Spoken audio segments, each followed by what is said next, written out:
This will be a day long remembered. Now I am the master. Welcome to another episode of Legends and Theories, and welcome to my review of The Bad Batch, Season 1, Episode 15, Return to Kamino. And there are going to be full spoilers in this, so you have been warned.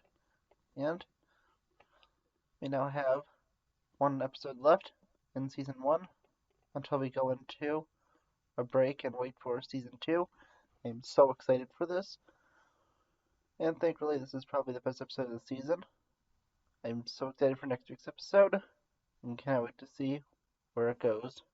We start the episode with Hunter being taken in by Crosshair to Kamino, which is pretty obvious when you see the title. And a quick thing about the title is, it says Finale Part 1 on Disney Plus, so you don't know what the title of the episode is. Although many people were correctly guessing they would return to Kamino. We never knew for sure, you weren't for sure when you saw the title. I thought it would just be Finale Part 1, which I was thinking felt a little, lazy, and when I saw it, I was like, Return to Kamino. Yeah, definitely glad they went and titled it that. And I'm guessing, of course, we'll say Finale Part 2 next week, and you won't see the actual title until after. Back to the plot. Crosshair activates Hunter's comms, so it can be tracked, knowing the Bad Batch would follow, even if they knew it was a trap, which he is correct about. And we go back to Ord Mantell, where Omega is trying to, wants to go right now, but since the ship is still heavily damaged, what happened last week, they cannot yet, and they're in the final process of fixing the ship.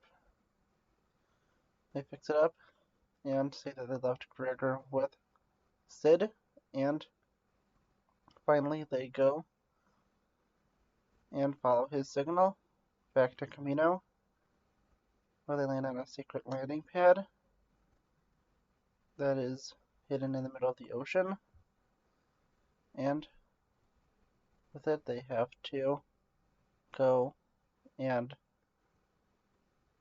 go through a small tunnel system beneath Kamino, which was cool to see.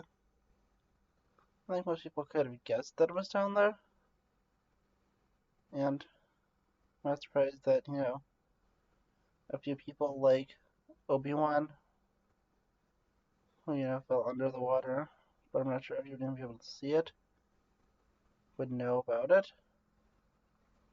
I thought Obi-Wan definitely going in the sub during the Kamino arc, back in the Season 3 premiere. I believe that's a 2-part premiere. That's what I'm saying, premiere. And I'm guessing he probably saw it, or maybe didn't know what it was exactly, or it led to, but I'm guessing Obi-Wan does know about it.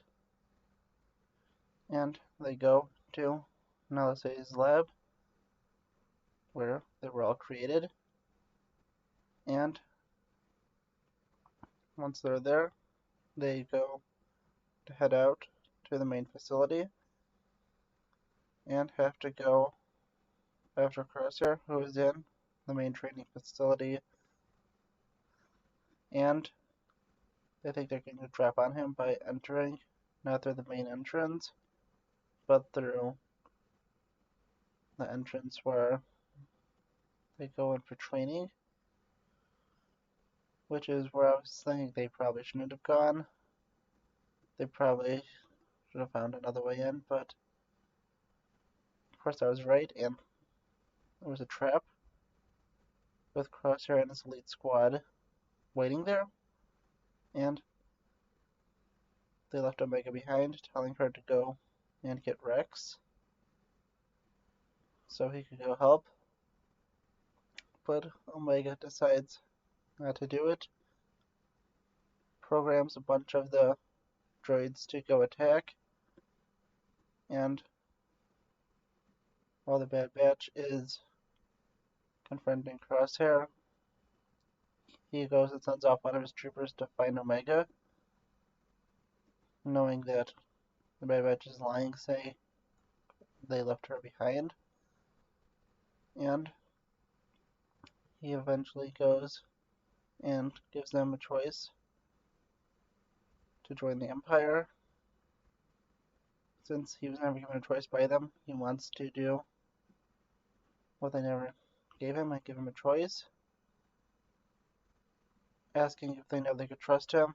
Crosshair has set up his little reflectors everywhere, takes a shot, killing all of his new squad, and the Bad Batch still refuse to join him and say that it's the inhibitor chip controlling him.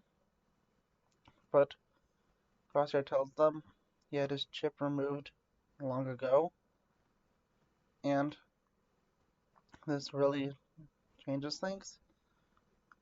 It makes it kind of crazy that they didn't, do this. And he may be lying. I think it's pretty likely he's not.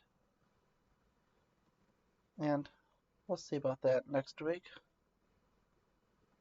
Since he was able to turn in his men, it seems pretty likely he took it out. And while watching, I definitely think that was a really good moment.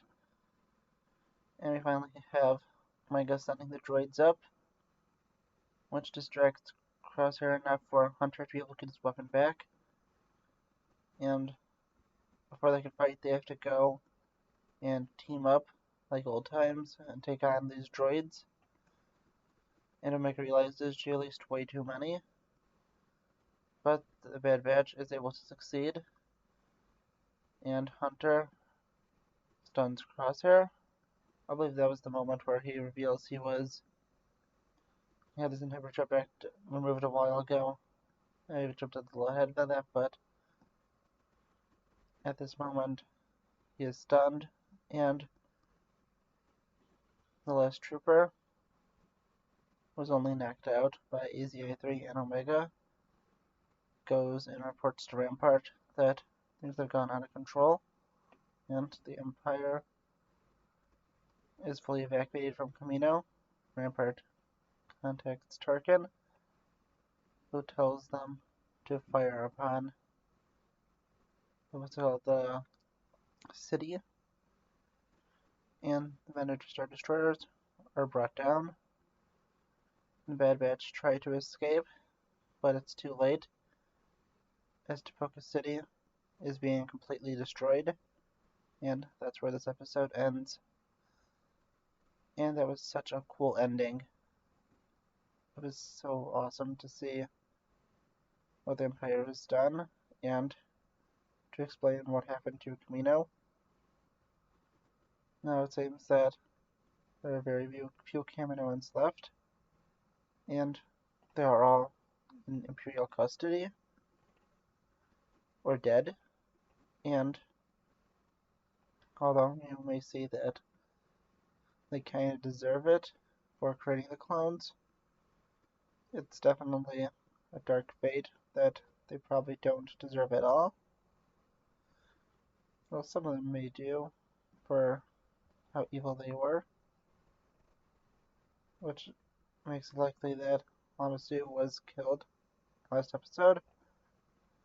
With him being pretty evil, he probably deserved it, but then all Kaminoans were fully evil, and people like Nalse definitely didn't deserve to be captured and taken into custody, and now being forced to work for the Empire. And this definitely shows that the Empire is getting very extreme very fast. and I just cannot wait to see how they get out of this next week. And if I'm guessing anything, Crosshair may die after realizing the Empire doesn't value him, and they just want to kill him. And I think that is going to be very interesting, and he may die, he may not. I'm not fully sure, but I'm so excited. Cannot wait to see what happens next season and in the next episode. I am very excited. I think this was a really good episode, probably the best one of the series so far, and I do hope that next week is able to be even better than this one. And really, I think that it was just so interesting and good. Honestly, for this one, I don't have too much to say. I do think it was a very good, very, straightforward episode. I am very interested to see, next week's episode. I definitely like some of the small details, like the clones being the ones who have to fire on Kamino, and not, normal troopers. I really like, how it was very dark there. And of course they are going to be able to survive this somehow. And as Crosshair may wake up with the stun blast and be able to lead them to a way to get off and get to their shuttle. And it's pretty interesting that we're now nearly at an equal amount of episodes to The Mandalorian. Next week will put us at an equal amount. And I think that this has been a really good episode. It's been a really good show. And of all shows, this is probably my second favorite, with Clone Wars still taking first. But I still really enjoyed this. This time period has been very interesting, and I think that we have been getting some interesting storylines. I definitely want to see what happens next episode. Will they start a clone uprising, or will something else happen? And honestly, I'm wondering what the fates of some of clones like Hauser are. And finally, I'm wondering if they're going to be teaming up with some other clones and allies they met throughout the season, or if they're not going to be really be doing any of that, and just going to be an episode focused on them. I wonder if they're going to be able to quickly escape Kamino, or if they're going to have to stay there, since there really isn't anywhere for them to, have a story besides in the water and on the landing platform. Perhaps they can be taken aboard a Star Destroyer and have to escape from that. I'm not fully sure, but I'm so excited. I cannot wait to see what happens next week. And for next week, as I mentioned earlier in a video this week, the Lego sets are not going to be coming in by next week. There was some kind of shipping delay in North America from what is in the Lego shop, and I only got a confirmation email today that my Lego sets were in the warehouse, and they'll be shipped out soon. So I'm expecting that we get those next week.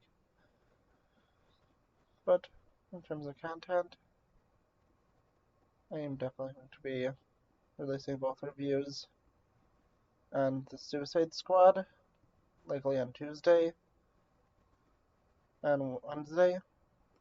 Yeah, I'll be releasing the Suicide Squad review Tuesday, since I won't have the other movies or content by then fully viewed or in my possession. On Wednesday, there will be an Arrowverse review since everything's going to be back, and my review of, I believe, only episode 1 of What If. I'm not sure if they're releasing more than one episode on Wednesday, or if it's only the first one. And then also on Thursday, I will be reviewing The Long Halloween Part 2, unless I'm not able to pick up the DVD by then. If not, I'll do one of the videos I have planned for the week after, which is a theory about the Terminator movies. So, expect one of those two. And finally, on Friday, I have one of my scheduled LEGO reviews to release. I don't know which one it's going to be. It's going to be one, I think, based off of the Mandalorian sets. And yeah, I'm interested to see, the Suicide Squad, which I'll be watching tonight in terms of when the video is coming out. Although I could watch it before, I do want to see it for the first time in theaters. And I'm just going to make a slight adjustment to that Arrow recap. I'm just going to be doing seasons 4 through 8 in one video since I have already a bunch of content planned for next week, and I'm already to the mid-season of season 7 right now. Just have to watch Elseworlds, and my review will go up to Crisis, and I will not be talking about, I might mention Green Northern Canaries in it, but as part of watching, all the Arrowverse stuff, I will be watching The Flash, since that also ties in to Crisis, and then watching the Crisis and the Arrow finale with Crisis, since it's an epilogue. Expect that the week after with the Terminator review or Long Halloween review, and I will see you all in the next episode of Legends and Theories. Thank you for watching this episode of Legends and Theories. Please subscribe, like the video, share the video, leave a comment, check out the video on screen, and may the Force be with you.